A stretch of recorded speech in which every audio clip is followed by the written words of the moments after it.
അസ്സലാമു അലൈക്കും വറഹ്മത്തുള്ളാഹി വബറകാതുഹു. അള്ളാഹുവിൻ്റെ കരുണയും രക്ഷയും നമ്മോടൊപ്പം എന്നും ഉണ്ടാവട്ടെ. എല്ലാ സൃഷ്ടികളും ആ കാരുണ്യം കൊണ്ട് തന്നെയാണ് ഭൂമിയിൽ നിലനിൽക്കുന്നത്. എന്നാൽ അല്ലാഹു തആല നമുക്ക് ഹിദായത്ത് നിലനിർത്തി തരുമാറാവട്ടെ. ഹിദായത്തിൽ നിന്ന് വഴിതെറ്റിപ്പോകുന്നവരുണ്ട്, പെട്ടെന്ന് ഹിദായത്ത് കൊടുക്കുന്നവരുണ്ട്. അല്ലാഹു തആല നമുക്ക് നമ്മുടെ മക്കൾക്കും ഹിദായത്ത് നൽകുമാറാവട്ടെ. ഇന്ന് പരിചയപ്പെടുത്തുന്നത് പരിശുദ്ധ ഖുർആൻ സ്ഥിരമായിട്ട് ഓതുന്ന ആളുകൾക്ക് ഫലപ്രദമായ പ്രയോജനപ്രദമായ ചില ആയത്തുകളാണ്. അത്ഭുത സിദ്ധിയുള്ള ചില ആയത്തുകൾ. അതുകൊണ്ട് അധികം നേട്ടങ്ങളുണ്ടാകും, രക്ഷയുണ്ടാകും, നമ്മുടെ കാര്യങ്ങൾക്കൊക്കെ എളുപ്പമുണ്ടാകും, മാനസികമായിട്ട് സന്തോഷമുണ്ടാകും. അങ്ങനെ ഒരുപാട് കാര്യങ്ങളുണ്ട്. അതുപോലെ പകർച്ചവ്യാധി രോഗങ്ങൾ നമ്മളെ ബാധിക്കുകയില്ല, ക്ഷുദ്രജീവികൾ നമ്മളെ ഉപദ്രവിക്കുകയില്ല, കള്ളന്മാർ പോലെയുള്ള കൊള്ളക്കാർക്കൊന്നും നമ്മളെ ഉപദ്രവിക്കാനോ നമ്മുടെ ധനം കട്ടെടുക്കാനോ അങ്ങനെയൊന്നും സാധിക്കുകയില്ല, നമ്മളെ പറ്റിക്കാൻ സാധിക്കുകയില്ല, ഒരാൾക്ക് നമ്മളെ വഞ്ചിക്കാൻ സാധിക്കുകയില്ല. ഇതാണ് ആയത്തുകൾ ഏതൊക്കെയെന്ന് ഞാൻ പറയാം. ഒന്നാമതായിട്ട് അൽ ബഖറ സൂറത്തിലെ 4 ആയത്തുകളാണ്. ആദ്യത്തെ 4 ആയത്ത് അലിഫ്ലാമീം മുതൽ 4 ആയത്തുകൾ. അലിഫ്ലാമീം ഒരായത്താണ് കേട്ടോ. അങ്ങനെ 4 ആയത്തുകൾ.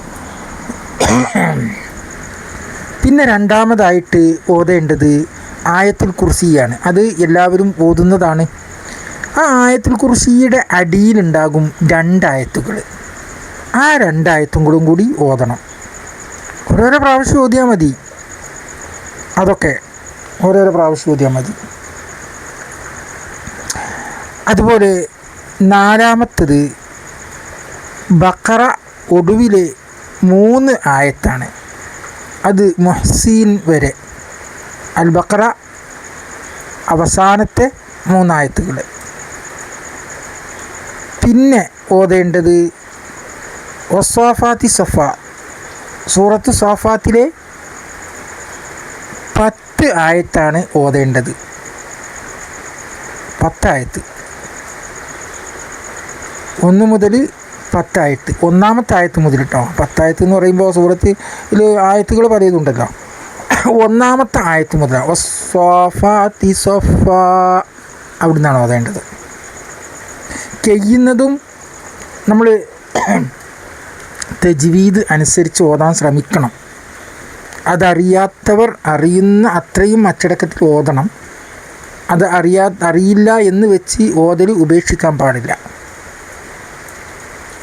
പിന്നെ 6-മത്തെ ആയത്ത്, 6-മത്തതുണ്ട്.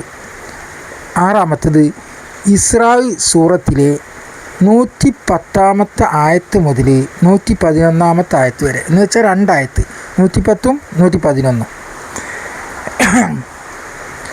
അതുപോലെ തന്നെ എല്ലാവർക്കും പരിചയസമ്പന്നമായ സൂറത്താണ് സൂറത്തുർ റഹ്മാൻ. സൂറത്തുർ റഹ്മാനിലെ 33, 35 ആയത്തുകൾ. 33-മത്തെ ആയത്തും 35-മത്തെ ആയത്തും ഓരോരോ പ്രാവശ്യം ഓതിയാൽ മതി. നിങ്ങൾക്ക് പ്രാവശ്യങ്ങൾ കൂട്ടുമ്പോൾ മറ്റുള്ളതെല്ലതും കൂട്ടേണ്ടി വരും. അതുപോലെ 8-മത്തേത് ലൗ അൻസൽനാ ഹാദൽ ഖുർആന, അത് അവസാനം വരെ. സൂറത്ത് ലൗ അൻസൽനാ ഹാദൽ ഖുർആന അലാ ജബലിൻ ലറഅയ്തുഹു ഖാശിയൻ മുതസദ്ദിയൻ മിൻ ഖശിയത്തില്ല.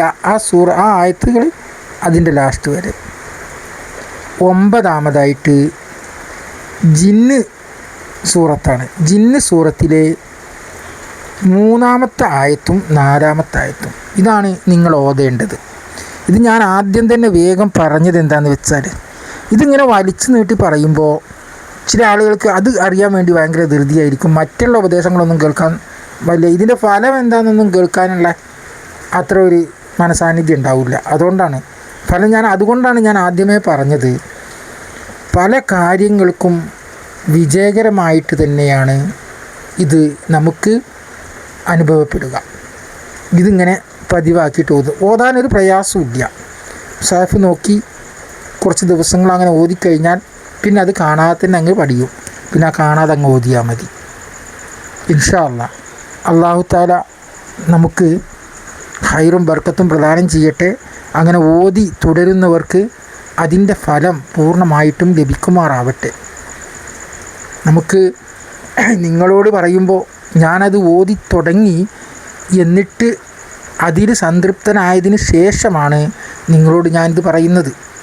ഇൻഷാ അല്ലാഹ് അള്ളാഹു എനിക്കും നിങ്ങൾക്കും അത് ഓതിയിട്ട് അതിൻ്റെ ഫലം അനുഭവിക്കുവാൻ തൗഫീഖ് നൽകട്ടെ എന്ന് പ്രാർത്ഥിച്ചുകൊണ്ട് നിർത്തുന്നു. അസ്സലാമു അലൈക്കും വറഹ്മത്തുള്ളാഹി വബറകാതുഹു. ആദ്യം പറയാൻ വിട്ടുപോയത്, ചാനൽ ഒന്ന് സബ്സ്ക്രൈബ് ചെയ്യുക, എല്ലാവർക്കും ഷെയർ ചെയ്ത് കൊടുക്കുക, ലൈക്ക് ചെയ്യുക, അതുപോലെ പിന്നെ അഭിപ്രായങ്ങൾ കമൻറ്റ് ബോക്സിൽ എഴുതുക. ഇൻഷാ അല്ലാഹ് നമ്പർ 90 48 88 28 65.